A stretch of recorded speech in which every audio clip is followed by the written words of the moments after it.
1 Petrus pasal 3. Demikian juga kamu, hai istri-istri, tunduklah kepada suamimu, supaya jika ada di antara mereka yang tidak taat kepada firman, mereka juga tanpa perkataan dimenangkan oleh kelakuan istrinya.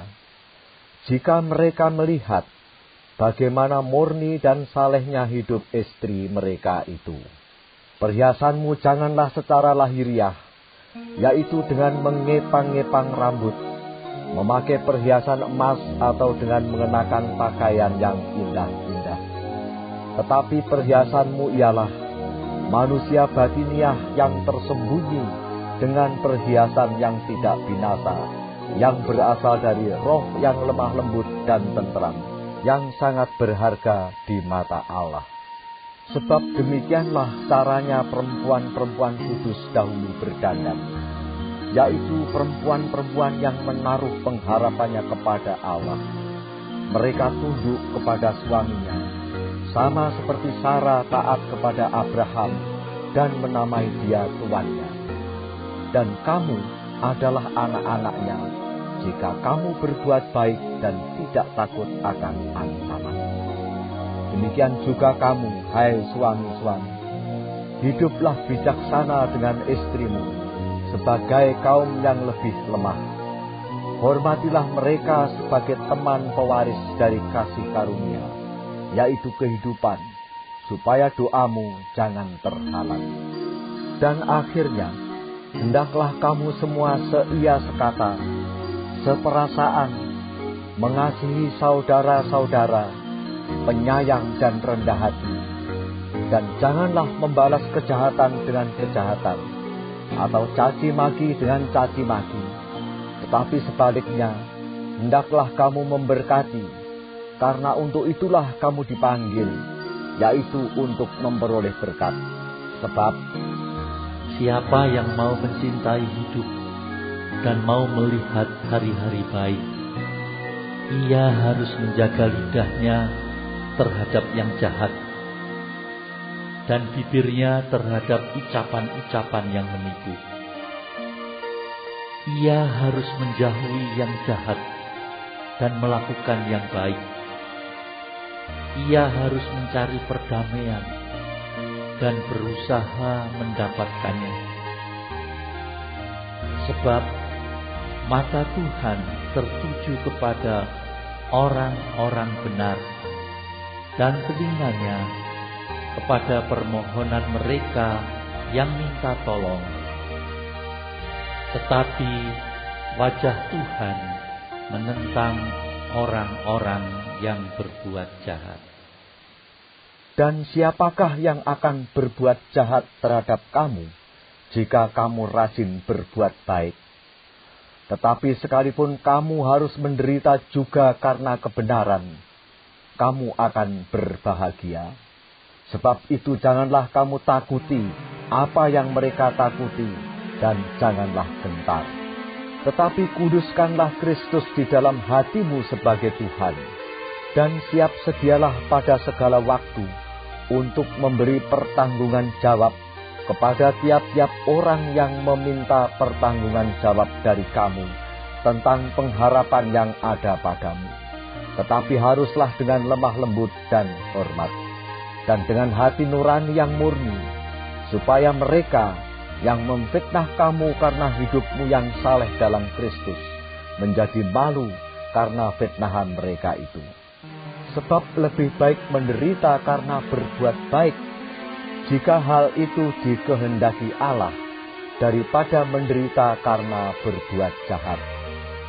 Sebab juga Kristus telah mati sekali untuk segala dosa kita. Ia yang benar untuk orang-orang yang tidak benar, supaya ia membawa kita kepada Allah. Ia yang telah dibunuh dalam keadaannya sebagai manusia, tetapi yang telah dibangkitkan menurut roh. Dan di dalam roh itu juga, ia pergi memberitakan Injil kepada roh-roh yang di dalam penjara, yaitu kepada roh-roh mereka yang dahulu, pada waktu Nuh tidak taat kepada Allah, ketika Allah tetap menanti dengan sabar waktu Nuh sedang mempersiapkan bakteranya, di mana hanya sedikit, yaitu 8 orang yang diselamatkan oleh air bah itu. Juga kamu sekarang diselamatkan oleh kiasannya, yaitu baptisan. Maksudnya bukan untuk membersihkan kenajisan jasmani, melainkan untuk memohonkan hati nurani yang baik kepada Allah. Oleh kebangkitan Yesus Kristus yang duduk di sebelah kanan Allah, setelah ia naik ke surga sesudah segala malaikat, kuasa dan kekuatan ditaklukkan kepadanya. 1 Petrus pasal 4. Jadi, karena Kristus telah menderita penderitaan badani, kamu pun harus juga mempersenjatai dirimu dengan pikiran yang demikian. Karena barang siapa telah menderita penderitaan badani, ia telah berhenti berbuat dosa. Supaya waktu yang sisa jangan kamu pergunakan menurut keinginan manusia, tetapi menurut kehendak Allah. Sebab telah cukup banyak waktu kamu pergunakan untuk melakukan kehendak orang-orang yang tidak mengenal Allah. Kamu telah hidup dalam rupa-rupa hawa nafsu, keinginan, kemabukan, pesta pora, perjamuan minum, dan penyembahan berhala yang terlarang.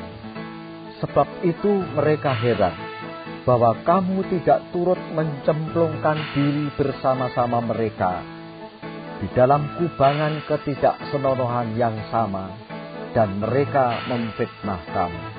Tetapi mereka harus memberi pertanggungan jawab kepada Dia yang telah siap sedia menghakimi orang yang hidup dan yang mati.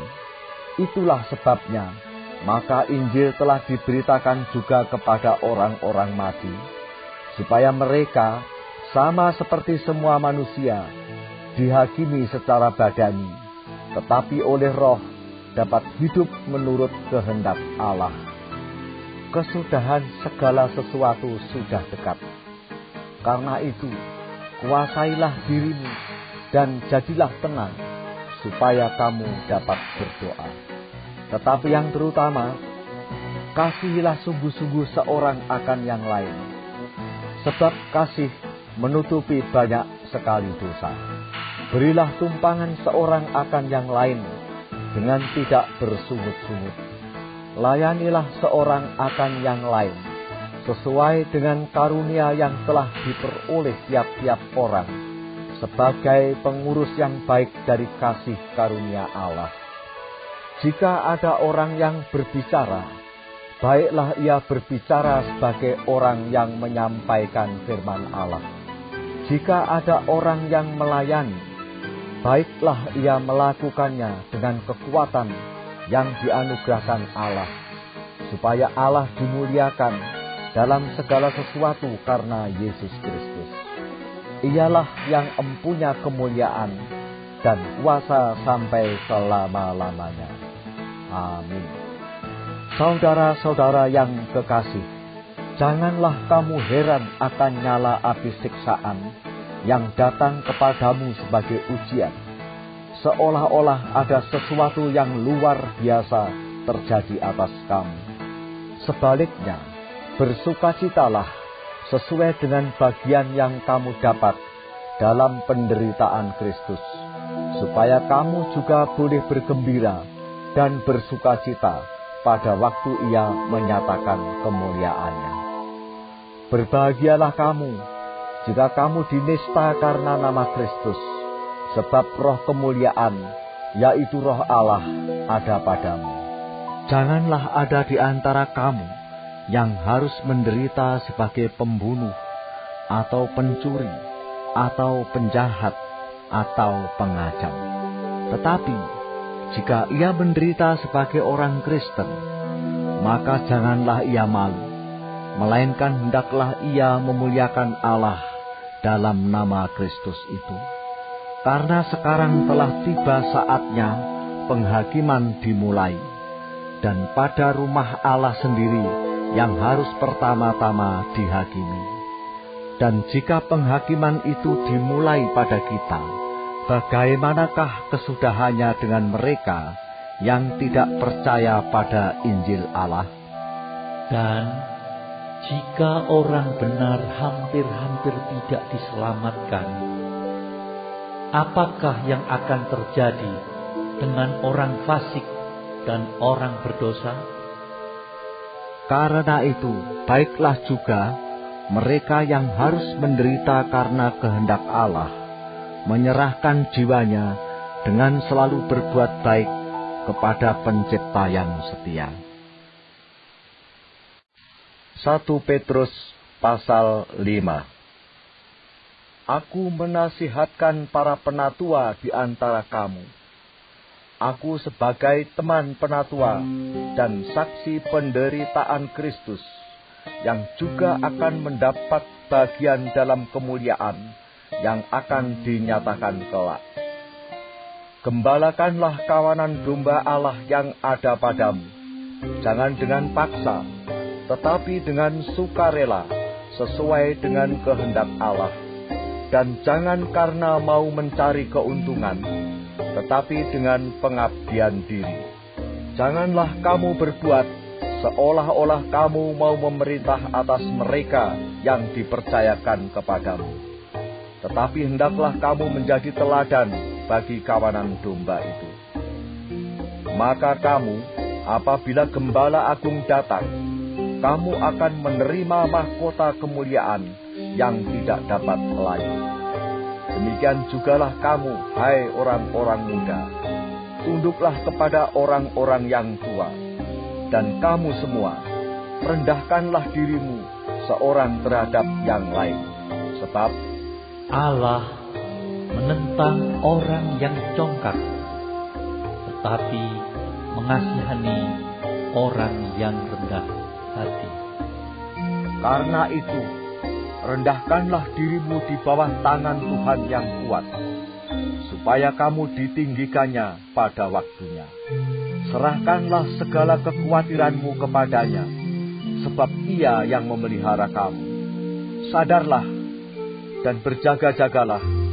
Lawanmu, si iblis, berjalan keliling sama seperti singa yang mengaum-aum dan mencari orang yang dapat ditelannya.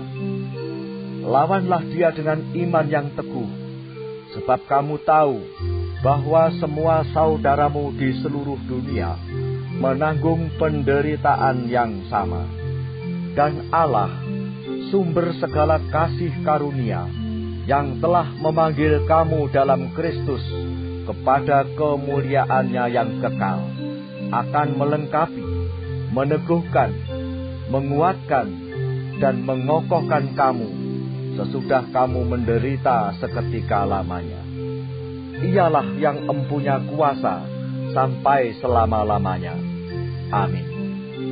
Dengan perantaraan Silvanus, yang kuanggap sebagai seorang saudara yang dapat dipercayai, aku menulis dengan singkat kepada kamu untuk menasihati dan meyakinkan kamu bahwa ini adalah kasih karunia yang benar-benar dari Allah. Berdirilah dengan teguh di dalamnya. Salam kepada kamu sekalian dari kawanmu yang terpilih yang di Babylon, dan juga dari Markus anakku. Berilah salam seorang kepada yang lain dengan cium yang kudus. Damai sejahtera menyertai kamu sekalian yang berada dalam Kristus. Amin.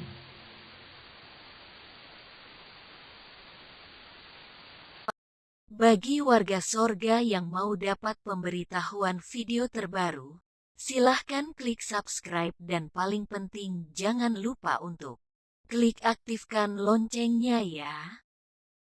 Warga sorga terkasih, tolong bantu beri saya semangat upload video baru dengan kasih like ya. Ayo warga sorga menjadi berkat bagi orang lain dengan membagikan video ini ya. Tuhan Yesus Kristus memberkati kita warga sorga. Amin. Ingat, Dalam kitab Filipi 3 ayat 20 tertulis firman Tuhan, "Karena kewargaan kita adalah di dalam sorga, dan dari situ juga kita menantikan Tuhan Yesus Kristus sebagai Juru Selamat."